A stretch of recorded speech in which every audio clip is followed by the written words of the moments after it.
नमस्कार दोस्तों, स्वागत है आपका साहित्य सागर चैनल पर। आज हम लेकर आए हैं गोदान उपन्यास का 15वां भाग, जिसमें होरी की यात्रा और भी जटिल होती जाती है। इस भाग में हम देखेंगे कि कैसे होरी और उसके परिवार को समाज की कठिन सच्चाइयों का सामना करना पड़ता है। मुंशी प्रेमचंद जी ने इस भाग में हमें यह सिखाया है कि इंसान चाहे जितना संघर्ष करे, समाज के तमाम रूपों और परिस्थितियों से वह कितना प्रभावित होता है। तो चलिए, इस नए अध्याय में हम होरी की कहानी की और गहराई में उतरते हैं। मालती बाहर से तितली है, भीतर से मधुमक्खी। उसके जीवन में हंसी ही हंसी नहीं है। केवल गुड़ खाकर कौन जी सकता है, और जिए भी तो वह कोई सुखी जीवन न होगा। वह हंसती है इसलिए कि उसे इसके भी दाम मिलते हैं। उसका चहकना और चमकना इसलिए नहीं है कि वह चहकने को ही जीवन समझती है, या उसने नृत्य को अपनी आंखों में इतना बढ़ा लिया है कि जो कुछ करे अपने ही लिए करे। नहीं, वह क्योंकि चहकती है और विनोद करती है कि इससे उसके कर्तव्य का भार कुछ हल्का हो जाता है। उसके बाप उन विचित्र जीवों में थे जो केवल जबान की मदद से लाखों के वारे न्यारे करते थे। बड़े बड़े जमींदारों और रईसों की जायदादें बिकवाना, उन्हें कर्ज दिलाना या उनके मुआमलों को अफसरों से मिलकर तय करा देना, यही उनका व्यवसाय था।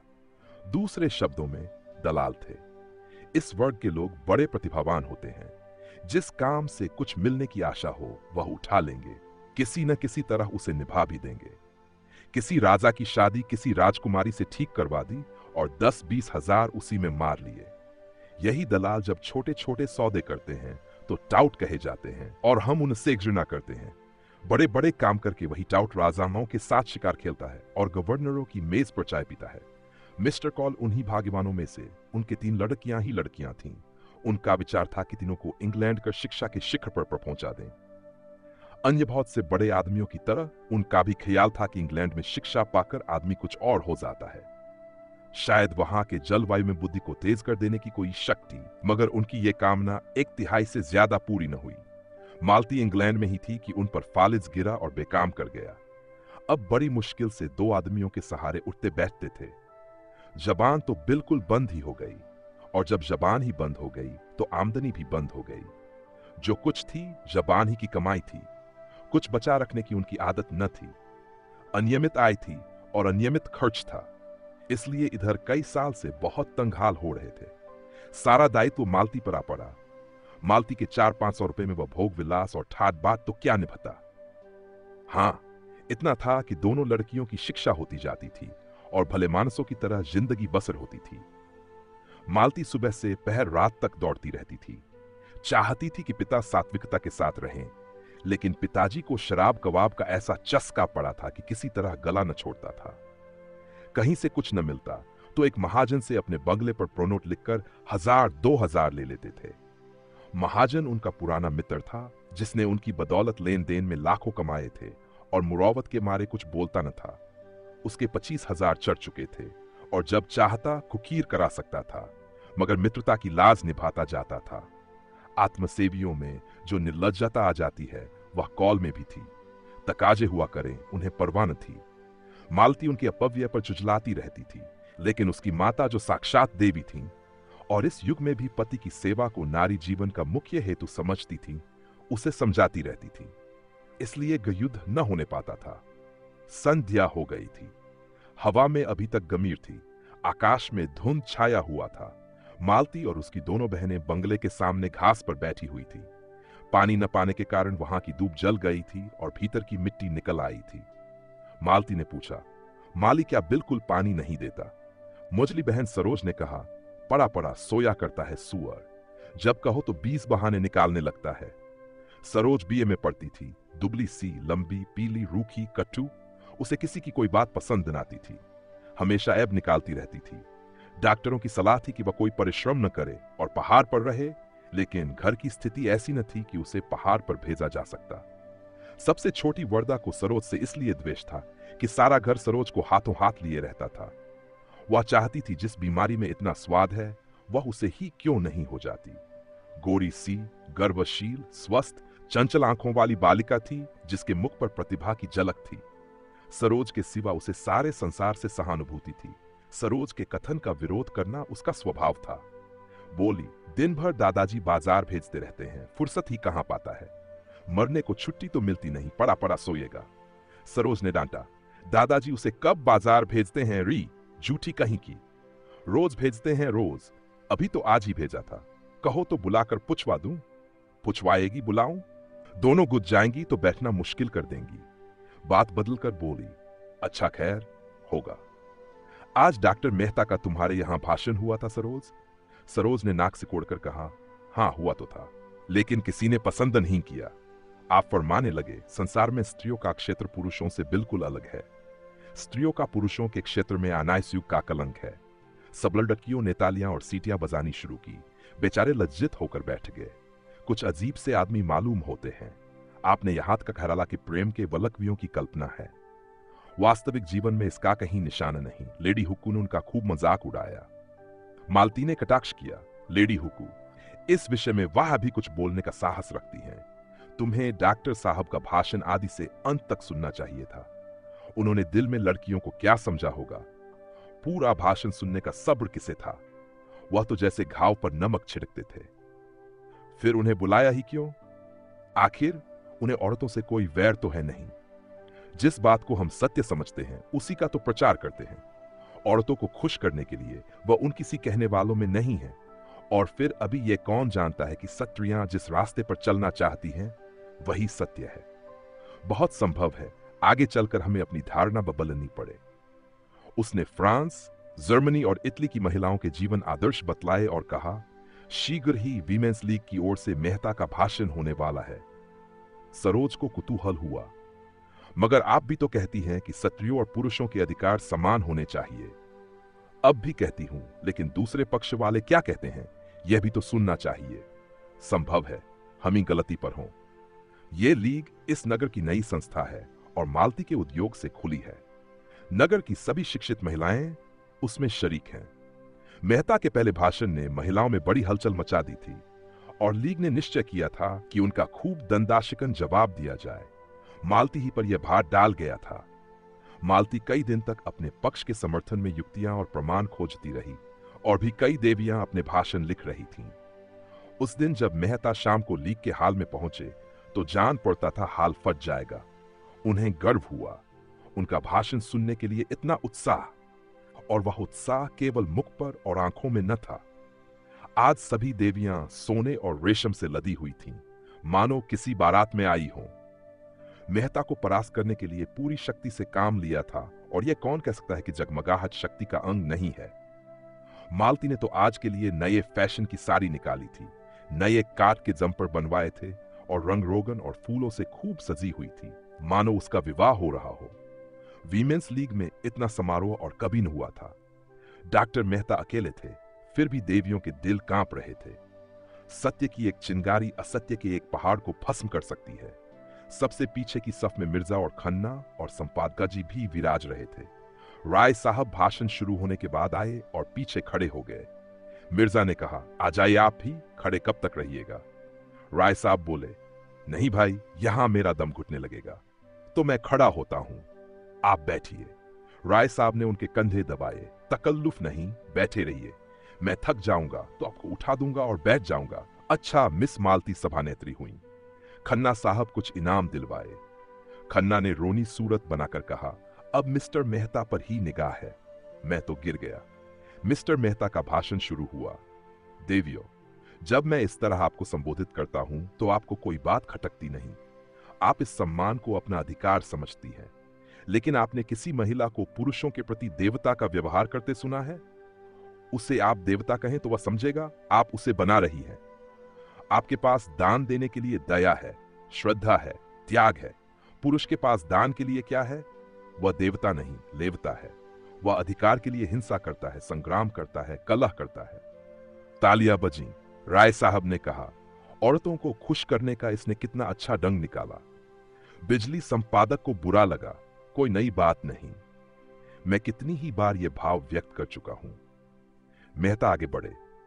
इसलिए जब मैं देखता हूं हमारी उन्नत विचारों वाली देवियां उस दया और श्रद्धा और त्याग के जीवन से असंतुष्ट होकर संग्राम और कलह और हिंसा के जीवन की ओर दौड़ रही हैं और समझ रही हैं कि यही सुख का स्वर्ग है, तो मैं उन्हें बधाई नहीं दे सकता। मिसेस खन्ना ने मालती की ओर सगर्व नेत्रों से देखा। मालती ने गर्दन झुका ली। खुर्शीद बोले, अब कहिए। मेहता दिलेर आदमी है, सच्ची बात कहता है और मुंह पर। बिजली संपादक ने नाक सिकोड़ी। अब वह दिन लद गए जब देवियां इन चकमों में आ जाती थी। उनके अधिकार हड़पते जाओ और कहते जाओ, आप तो देवी हैं, लक्ष्मी हैं, माता हैं। मेहता आगे बढ़े, स्त्री को पुरुष के रूप में, पुरुष के कर्म में रत देखकर मुझे उसी तरह वेदना होती है जैसे पुरुष को स्त्री के रूप में स्त्री के कर्म करते देखकर। मुझे विश्वास है ऐसे पुरुषों को आप अपने विश्वास और प्रेम का पात्र नहीं समझती, और मैं आपको विश्वास दिलाता हूं ऐसी स्त्री भी पुरुष के प्रेम और श्रद्धा का पात्र नहीं बन सकती। खन्ना के चेहरे पर दिल की खुशी चमक उठी। राय साहब ने चुटकी ली। आप बहुत खुश हैं खन्ना जी। खन्ना बोले, मालती मिले तो पूछूं, अब कहिए। मेहता आगे बढ़े, मैं प्राणियों के विकास में स्त्री के पद को पुरुषों के पद से श्रेष्ठ समझता हूं, उसी तरह जैसे प्रेम और त्याग और श्रद्धा को हिंसा और संग्राम और कलह से श्रेष्ठ समझता हूं। सृष्टि और पालन के देव मंदिर से हिंसा और कलह के दानव क्षेत्र में आना चाहती हैं तो उससे समाज का कल्याण न होगा। मैं इस विषय में दृढ़ हूं। पुरुष ने अपने अभिमान में अपनी दानवी कीर्ति को अधिक महत्व दिया। वह अपने भाई का स्वत्व छीनकर और उसका रक्त बहाकर समझने लगा उसने बहुत बड़ी विजय पाई। जिन शिशुओं को देवियों ने अपने रक्त से सिरजा और पाला, उन्हें बम और मशीन गन और सहस्रों टैंकों का शिकार बनाकर वह अपने को विजेता समझता है।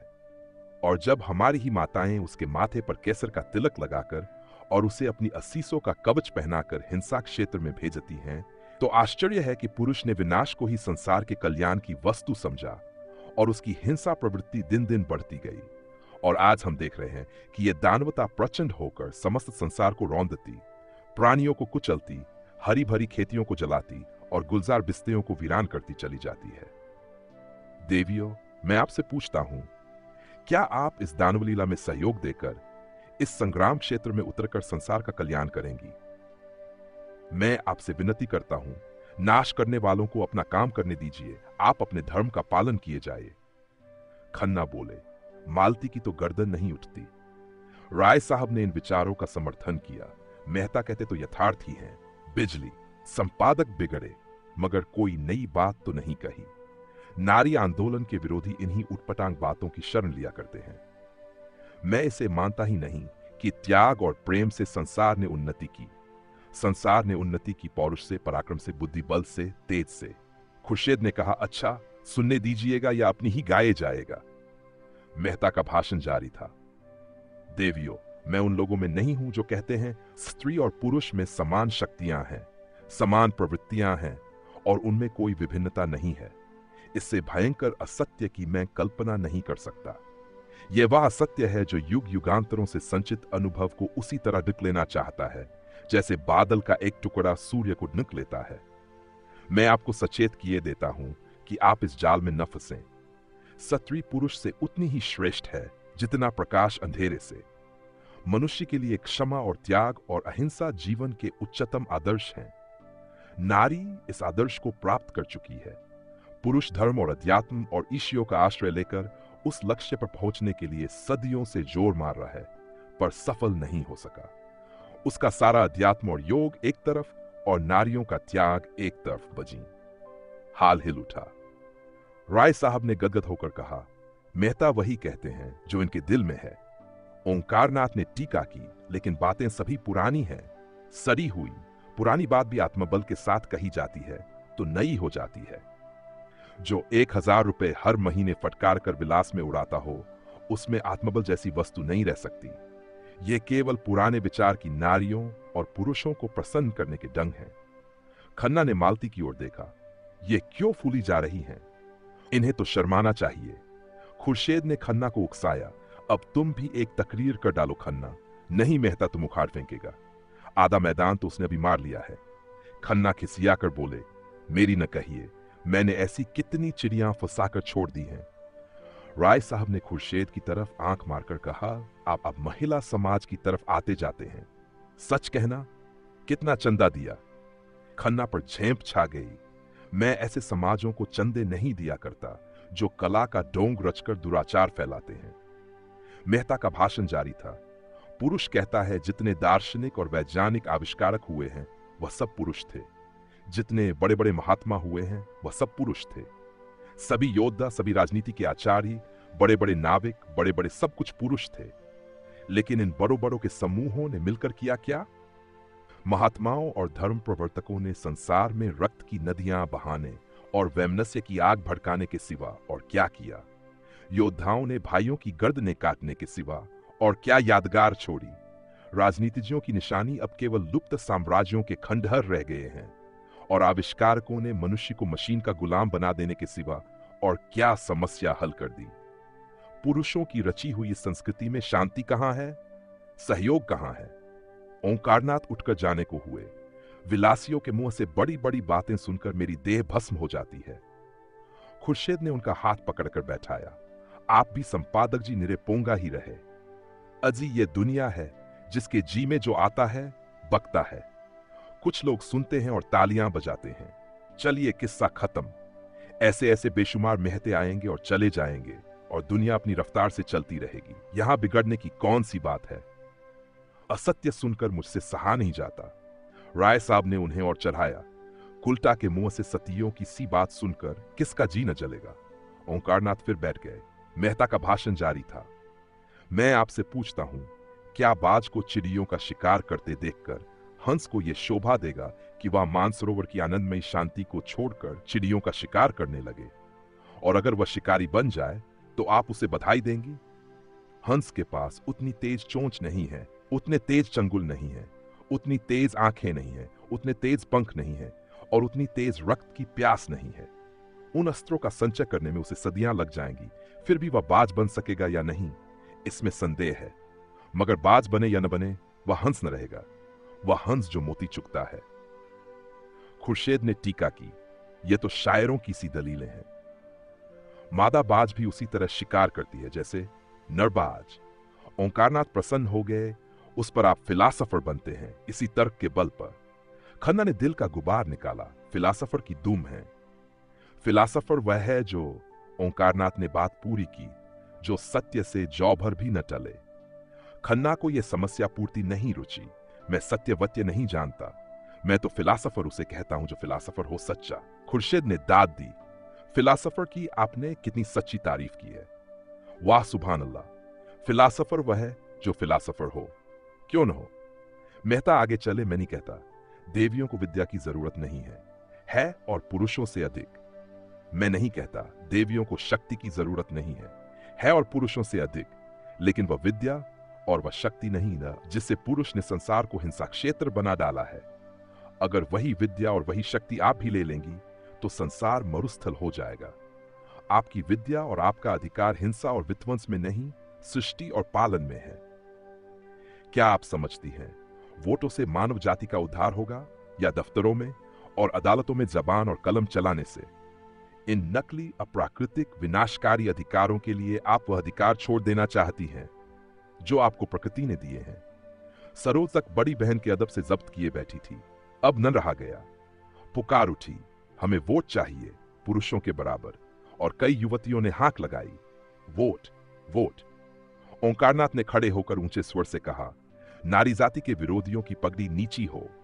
मालती ने मेज पर हाथ पटक कर कहा, शांत रहो। जो लोग पक्ष या विपक्ष में कुछ कहना चाहेंगे उन्हें पूरा अवसर दिया जाएगा। मेहता बोले, वोट नए युग का मायाजाल है, मरीचिका है, कलंक है, धोखा है। उसके चक्कर में पड़कर आप न इधर की होंगी न उधर की। कौन कहता है कि आपका क्षेत्र संकुचित है और उसमें आपको अभिव्यक्ति का अवकाश नहीं मिलता? हम सभी पहले मनुष्य हैं, पीछे और कुछ। हमारा जीवन हमारा घर है, वहीं हमारी सृष्टि होती है, वहीं हमारा पालन होता है, वहीं जीवन के सारे व्यापार होते हैं। अगर वह क्षेत्र परिमित है तो अपरिमित कौन सा क्षेत्र है? क्या वह संघर्ष जहां संगठित अपहरण है? जिस कारखाने में मनुष्य और उसका भाग्य बनता है, उसे छोड़कर आप उन कारखानों में जाना चाहती हैं जहां मनुष्य पीसा जाता है, जहां उसका रक्त निकाला जाता है। मिर्जा ने टोका, पुरुषों के जुल्म ने ही तो उनमें बगावत की ये स्पिरिट पैदा की है। मेहता बोले, बेशक पुरुषों ने अन्याय किया है, लेकिन उसका यह जवाब नहीं है। अन्याय को मिटाए, लेकिन अपने को मिटाकर नहीं। मालती बोली, नारियां इसलिए अधिकार चाहती हैं कि उनका सदुपयोग करें और पुरुषों को उनका दुरुपयोग करने से रोकें।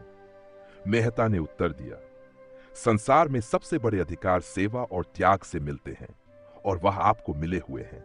उन अधिकारों के सामने वोट कोई चीज नहीं। मुझे खेद है, हमारी बहनें पश्चिम का आदर्श ले रही हैं, जहां नारी ने अपना पद खो दिया है और स्वामिनी से गिरकर विलास की वस्तु बन गई है। पश्चिम की स्त्री स्वच्छंद होना चाहती है, इसीलिए कि वह अधिक से अधिक विलास कर सके। हमारी माताओं का आदर्श कभी विलास नहीं रहा। उन्होंने केवल सेवा के अधिकार से सदैव गृहस्थी का संचालन किया है। पश्चिम में जो चीजें अच्छी हैं, वह उनसे लीजिए। संस्कृति में सदैव आदान प्रदान होता आया है, लेकिन अंधी नकल तो मानसिक दुर्बलता का ही लक्षण है। पश्चिम की स्त्री आज गृह स्वामिनी नहीं रहना चाहती। भोग की विदग्ध लालसा ने उसे उछिड़खल बना दिया है। वह अपनी लज्जा और गरिमा को, जो उसकी सबसे बड़ी विभूति थी, चंचलता और आमोद प्रमोद पर होम कर रही है। जब मैं वहां की सुशिक्षित बालिकाओं को अपने रूप का या भरी हुई गोल बाहों या अपनी नग्नता का प्रदर्शन करते देखता हूं, तो मुझे उन पर दया आती है। उनकी लालसाओं ने उन्हें इतना पराभूत कर दिया है कि वे अपनी लज्जा की भी रक्षा नहीं कर सकती। नारी की इससे अधिक और क्या अधोगति हो सकती है। राय साहब ने तालियां बजाईं। हाल तालियों से गूंज उठा, जैसे पटाखों की टिट्टियां छूट रही हों। मिर्जा साहब ने संपादक जी से कहा, इसका जवाब तो आपके पास भी न होगा। संपादक जी ने विरक्त मन से कहा, सारे व्याख्यान में इन्होंने यही एक बात सत्य कही है। तब तो आप भी मेहता के मुरीद हुए। जी नहीं, अपने लोग किसी के मुरीद नहीं होते। मैं इसका जवाब ढूंढ निकालूंगा, बिजली में देखिएगा। इसके माने यह है कि आप हक की तलाश नहीं करते, सिर्फ अपने पक्ष के लिए लड़ना चाहते हैं। राय साहब ने आड़े हाथों लिया, इसी पर आपको अपने सत्य प्रेम का अभिमान है। संपादक जी अविचल रहे। वकील का काम अपने मुवक्किल का हित देखना है, सत्य या असत्य का निराकरण नहीं। तो यो कहिए कि आप औरतों के वकील हैं। मैं उन सभी लोगों का वकील हूं जो निर्बल हैं, निस्सहाय हैं, पीड़ित हैं। बड़े बेहया हो यार, मेहताजी कह रहे थे, और यह पुरुषों का षड्यंत्र है। देवियों को ऊंचे शिखर से खींचकर अपने बराबर बनाने के लिए उन पुरुषों का जो कायर है, जिनमें वैवाहिक जीवन का दायित्व संभालने की क्षमता नहीं है, जो स्वच्छंद काम क्रीड़ा की तरंगों में सांडों की भांति दूसरों की हरी भरी खेती में मुहर डालकर अपनी कुत्सित लालसाओं को तृप्त करना चाहते हैं। पश्चिम में इनका षड्यंत्र सफल हो गया और देवियां तितलियां बन गईं। मुझे यह कहते हुए शर्म आती है कि इससे तपस्या की भूमि भारत में भी कुछ वही हवा चलने लगी है। विशेषकर हमारी शिक्षित बहनों पर वह जादू बड़ी तेजी से चढ़ रहा है। वह गृहिणी का आदर्श त्याग कर तिलियां कारंग पकड़ रही हैं। सरोज उत्तेजित होकर बोली, हम पुरुषों से सलाहन ही मांगती। अगर वह अपने बारे में स्वतंत्र हैं, तो स्त्रियां भी अपने विषय में स्वतंत्र हैं। युवतियां अब विवाह को पेशा नहीं बनाना चाहती, वह केवल प्रेम के आधार पर विवाह करेंगी। जोर से तालियां बजीं, विशेषकर अगली पंक्तियों में जहां महिलाएं थीं। मेहता ने जवाब दिया, जिसे तुम प्रेम कहती हो, वह धोखा है, उद्दीप्त लालसा का विकृत रूप, उसी तरह जैसे संन्यास केवल भीख मांगने का संस्कृत रूप है। वह प्रेम अगर वैवाहिक जीवन में कम है, तो मुक्त विलास में बिल्कुल नहीं है। सच्चा आनंद, सच्ची शांति केवल सेवा व्रत में है। वही अधिकार का स्रोत है, वही शक्ति का उद्गम है। सेवा ही वह सीमेंट है जो दंपति को जीवन पर्यंत स्नेह और साहचर्य में जोड़े रख सकता है, जिस पर बड़े बड़े आघातों का भी कोई असर नहीं होता। जहां सेवा का अभाव है, वहीं विवाह विच्छेद है, परित्याग है, अविश्वास है, और आपके ऊपर पुरुष जीवन की नौका का कर्णधार होने के कारण जिम्मेदारी ज्यादा है। आप चाहें तो नौका को आंधी और तूफानों में पार लगा सकती हैं, और आपने असावधानी की तो नौका डूब जाएगी और उसके साथ आप भी डूब जाएंगी। भाषण समाप्त हो गया। विषय विवादग्रस्त था और कई महिलाओं ने जवाब देने की अनुमति मांगी, मगर देर बहुत हो गई थी, इसलिए मालती ने मेहता को धन्यवाद देकर सभा भंग कर दी। हाँ, यह सूचना दे दी गई कि अगले रविवार को इसी विषय पर कई देवियां अपने विचार प्रकट करेंगी। राय साहब ने मेहता को बधाई दी। आपने मन की बातें कही मिस्टर मेहता, मैं आपके एक एक शब्द से सहमत हूं। मालती हंसी, आप क्यों न बधाई देंगे, चोर चोर मौसेरे भाई जो होते हैं न, मगर यह सारा उपदेश गरीब नारियों ही के सिर क्यों थोपा जाता है, उन्हीं के सिर क्यों आदर्श और मर्यादा और त्याग सब कुछ पालन करने का पाठ पचा जाता है। मेहता बोले, इसलिए कि वह बात समझती हैं। खन्ना ने मालती की ओर अपनी बड़ी बड़ी आंखों से देखकर मानो उसके मन की बात समझने की चेष्टा करते हुए कहा, डॉक्टर साहब के ये विचार मुझे तो कोई 100 साल पिछड़े हुए मालूम होते हैं। मालती ने कटु होकर पूछा, कौन से विचार? यही सेवा और कर्तव्य आदि। तो आपको ये विचार 100 साल पिछड़े हुए मालूम होते हैं, तो कृपा करके अपने ताजे विचार बतलाइए। दंपति कैसे सुखी रह सकते हैं, इसका कोई ताजा नुस्खा आपके पास है? खन्ना खिसिया गए। बात कही मालती को खुश करने के लिए वह और तिनक उठी। बोली, ये नुस्खा तो मेहता साहब को मालूम होगा। डॉक्टर साहब ने तो बतला दिया और आपके ख्याल में वह 100 साल पुराना है, तो नया नुस्खा आपको बतलाना चाहिए। आपको जात नहीं कि दुनिया में ऐसी बहुत सी बातें हैं जो कभी पुरानी हो ही नहीं सकती। समाज में इस तरह की समस्याएं हमेशा उठती रहती हैं और हमेशा उठती रहेंगी। मिसेज खन्ना बरामदे में चली गई थीं। मेहता ने उनके पास जाकर प्रणाम करते हुए पूछा, मेरे भाषण के विषय में आपकी क्या राय है? मिसेज खन्ना ने आंखें झुकाकर कहा, अच्छा था, बहुत अच्छा, मगर अभी आप अविवाहित हैं। सभी नारियां देवियां हैं, श्रेष्ठ हैं, कर्णधार हैं। विवाह कर लीजिए तो पूछूंगी, अब नारियां क्या हैं? और विवाह आपको करना पड़ेगा, क्योंकि आप विवाह से मुंह चुराने वाले मदों को कायर कह चुके हैं। मेहता हंसे, उसी के लिए तो जमीन तैयार कर रहा हूं। मिस मालती से जोड़ा भी अच्छा है। शर्त यही है कि वह कुछ दिन आपके चरणों में बैठकर आपसे नारी धर्म सीखें। वही स्वार्थी पुरुषों की बात, आपने पुरुष कर्तव्य सीख लिया है। यही सोच रहा हूं किससे सीखूं। मिस्टर खन्ना आपको बहुत अच्छी तरह सिखा सकते हैं। मेहता ने कहा मारा, नहीं, मैं पुरुष कर्तव्य भी आप ही से सीखूंगा। अच्छी बात है, मुझी से सीखिए। पहली बात यही है कि भूल जाए कि नारी श्रेष्ठ है और सारी जिम्मेदारी उसी पर है। श्रेष्ठ पुरुष है और उसी पर गृहस्थी का सारा भार है। नारी में सेवा और संयम और कर्तव्य सब कुछ वही पैदा कर सकता है। अगर उसमें इन बातों का अभाव है तो नारी में भी अभाव रहेगा। नारियों में आज जो ये विद्रोह है, इसका कारण पुरुष का इन गुणों से शून्य हो जाना है। मिर्जा साहब ने आकर मेहता को गोद में उठा लिया और बोले, मुबारक। मेहता ने प्रश्न की आंखों से देखा, आपको मेरी तकरीर पसंद आई? तकरीर तो खैर जैसी थी, मगर कामयाब खूब रही। आपने परी को शीशे में उतार लिया। अपनी तकदीर सराहिए कि जिसने आज तक किसी को मुंह नहीं लगाया, वह आपका कलमा पढ़ रही है। मिसेज खन्ना दबी जबान से बोली, जब नशा ठहर जाए तो कहिए। मेहता ने विरक्त भाव से कहा, मेरे जैसे किताब कीरों को कौन औरत पसंद करेगी देवी जी। मैं तो पक्का आदर्शवादी हूं। मिसेज खन्ना ने अपने पति को कार की तरफ जाते देखा तो उधर चली गईं। मिर्जा भी बाहर निकल गए। मेहता ने मंच पर से अपनी छड़ी उठाई और बाहर जाना चाहते थे कि मालती ने आकर उनका हाथ पकड़ लिया और आग्रह भरी आंखों से बोली, आप अभी नहीं जा सकते। चलिए पापा से आपकी मुलाकात कराऊं और आज वहीं खाना खाइए। मेहता ने कान पर हाथ रखकर कहा, नहीं, मुझे क्षमा कीजिए। वहां सरोज मेरी जान खाएगी। मैं इन लड़कियों से बहुत घबराता हूं। नहीं नहीं, मैं जिम्मा लेती हूं जो वह मुंह भी खोले। अच्छा आप चलिए, मैं थोड़ी देर में आऊंगा। जी नहीं, यह न होगा। मेरी कार सरोज को लेकर चल दी। आप मुझे पहुंचाने तो चलेंगे ही। दोनों मेहता की कार में बैठे। कार चली। एक क्षण के बाद मेहता ने पूछा, मैंने सुना है खन्ना साहब अपनी बीबी को मारा करते हैं। तब से मुझे इनकी सूरत से नफरत हो गई। जो आदमी इतना निर्दयी हो उसे मैं आदमी नहीं समझता। उस पर आप नारी जाति के बड़े हितैषी बनते हैं। तुमने उन्हें कभी समझाया नहीं? मालती उद्विग्न होकर बोली, ताली हमेशा दो हथेलियों से बजती है, यह आप भूल जाते हैं। मैं तो ऐसे किसी कारण की कल्पना ही नहीं कर सकता कि कोई पुरुष अपनी स्त्री को मारे, चाहे स्त्री कितनी ही बदजबान हो। हां, कितनी ही। तो आप एक नए किस्म के आदमी हैं।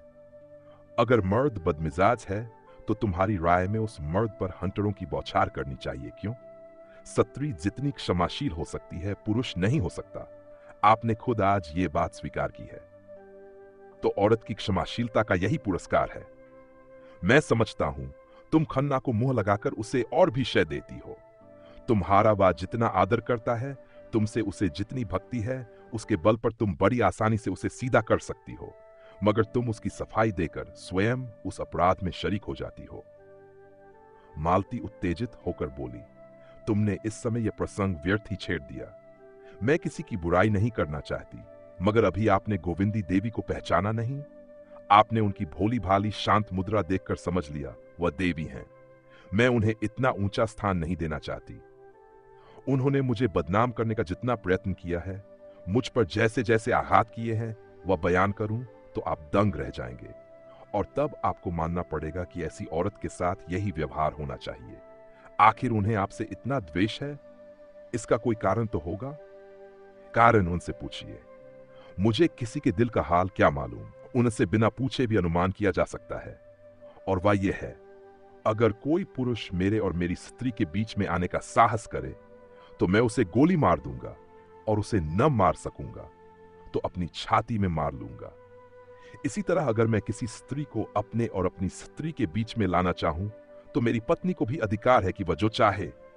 इस विषय में कोई समझौता नहीं कर सकता। यह अवैज्ञानिक मनोवृत्ति है जो हमने अपने बनेले पूर्वजों से पाई है, और आजकल कुछ लोग इसे असभ्य और असामाजिक व्यवहार कहेंगे। लेकिन मैं अभी तक उस मनोवृत्ति पर विजय नहीं पा सका और न पाना चाहता हूं। इस विषय में मैं कानून की परवाह नहीं करता। मेरे घर में मेरा कानून है। मालती ने तीव्र स्वर में पूछा, लेकिन आपने यह अनुमान कैसे कर लिया कि मैं आपके शब्दों में खन्ना और गोविंदी के बीच आना चाहती हूं? आप ऐसा अनुमान करके मेरा अपमान कर रहे हैं। मैं खन्ना को अपनी जूतियों की नोक के बराबर भी नहीं समझती। मेहता ने अविश्वास भरे स्वर में कहा, यह आप दिल से नहीं कह रही हैं मिस मालती। क्या आप सारी दुनिया को बेवकूफ समझती हैं? जो बात सभी समझ रहे हैं, अगर वही बात मिसेज खन्ना भी समझें तो मैं उन्हें दोष नहीं दे सकता। मालती ने तिनककर कहा, दुनिया को दूसरों को बदनाम करने में मजा आता है। यह उसका स्वभाव है। मैं उसका स्वभाव कैसे बदल दूं? लेकिन यह व्यर्थ का कलंक है। हां, मैं इतनी बेमुरौवत नहीं हूं कि खन्ना को अपने पास आते देखकर दुत्कार देती। मेरा काम ही ऐसा है कि मुझे सभी का स्वागत और सत्कार करना पड़ता है। अगर कोई इसका कुछ और अर्थ निकालता है तो वह मालती का गला भर गया और उसने मुंह फेरकर रुमाल से आंसू पोंछे। फिर 1 मिनट बाद बोली, औरों के साथ तुम भी मुझे इसका दुख है। मुझे तुमसे ऐसी आशा न थी। फिर कदाचित उसे अपनी दुर्बलता पर खेद हुआ। वह प्रचंड होकर बोली, आपको मुझ पर आक्षेप करने का कोई अधिकार नहीं है। अगर आप भी उन्हीं मदों में हैं जो किसी स्त्री पुरुष को साथ देखकर उंगली उठाए बिना नहीं रह सकते, तो शौक से उठाए। मुझे रत्ती भर परवाह नहीं। अगर कोई स्त्री आपके पास बार बार किसी न किसी बहाने से आए, आपको अपना देवता समझे, हर एक बात में आपसे सलाह ले, आपके चरणों के नीचे आंखें बिछाए, आपका इशारा पाते ही आग में कूदने को तैयार हो, तो मैं दावे से कह सकती हूं आप उसकी उपेक्षा न करेंगे। अगर आप उसे ठुकरा सकते हैं तो आप मनुष्य नहीं हैं। उसके विरुद्ध आप कितने ही तर्क और प्रमाण लाकर रख दें, लेकिन मैं मानूंगी नहीं। मैं तो कहती हूं उपेक्षा तो दूर रही, ठुकराने की बात ही क्या। आप उस नारी के चरण धो धोकर पिएंगे और बहुत दिन गुजरने के पहले वह आपकी हृदयेश्वरी होगी। मैं आपसे हाथ जोड़कर कहती हूं, मेरे सामने खन्ना का कभी नाम न लीजिएगा। मेहता ने ज्वाला में मानो हाथ सेंकते हुए कहा, शर्त यही है कि मैं खन्ना को आपके साथ न देखूं। मैं मानवता की हत्या नहीं कर सकती। वह आएंगे तो मैं उन्हें दूर दुराऊंगी नहीं। उनसे कहिए अपनी स्त्री के साथ सज्जनता से पेश आए। मैं किसी के निजी मामले में तो उचित नहीं समझती, न मुझे इसका अधिकार है। तो आप किसी की जबान नहीं बंद कर सकती। मालती का बंगला आ गया। कार रुक गई। मालती उतर पड़ी और बिना हाथ मिलाए चली गई। वह यह भी भूल गई कि उसने मेहता को भोजन की दावत दी है। वह एकांत में जाकर खूब रोना चाहती है। गोविंदी ने पहले भी आघात किए हैं, पर आज उसने जो आघात किया है वह बहुत गहरा, बड़ा चौड़ा और बड़ा मर्मभेदी है। तो दोस्तों, गोदान का 15वां भाग यहीं समाप्त होता है। इस भाग में हम होरी के जीवन की और भी सच्चाइयों को देखेंगे, जहां उसकी उम्मीदें और संघर्ष उसके सामने और भी कड़ी परीक्षा रखते हैं। मुंशी प्रेमचंद जी ने इस भाग में समाज के जटिल पहलुओं को बहुत ही प्रभावशाली तरीके से दर्शाया है, जिससे हम सभी को समाज की वास्तविकता का गहरा एहसास होता है। अगर आपको यह वीडियो पसंद आया हो तो लाइक करें, कमेंट करें और साहित्य सागर को सब्सक्राइब करें। जल्द ही हम लेकर आएंगे गोदान का 16वां भाग। तब तक जुड़े रहिए हमारे साथ। धन्यवाद।